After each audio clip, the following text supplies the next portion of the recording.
আসসালামু আলাইকুম, কেমন আছেন সবাই? আজকে আমি বানাবো খুব ইজি একটা চার নাস্তা, এটাকে আমরা প্যানকেক বলি। तो चलिए शुरू करते हैं।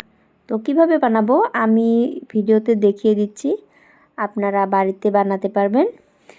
খুব ইজি একটা চার নাস্তা, এটা আপনারা চার সঙ্গে খেতে পারেন বা ছোট বাচ্চাদেরকে টিফিনে দিতে পারেন। টিফিনে বাচ্চাদেরকে এসব দিলে বাচ্চারা খুব খুশিও হবে। এটাতে আমি ময়দা, গরুর দুধ এসব ব্যবহার করছি, সেজন্য 2 বছর পর থেকে এটা বাচ্চাদেরকে আপনারা দেবেন। আর আমি এটাতে কিটক্যাট চকলেট ব্যবহার করছি, আপনারা ক্যাডবেরি, ডার্ক অন্যান্য চকলেট দিতে পারেন।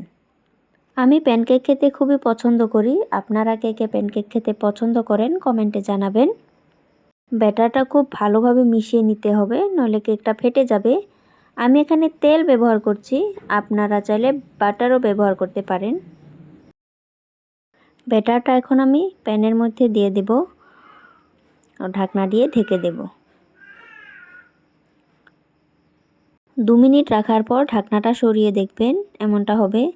দেখতেই পাচ্ছেন খুব সুন্দর কালার হয়েছে।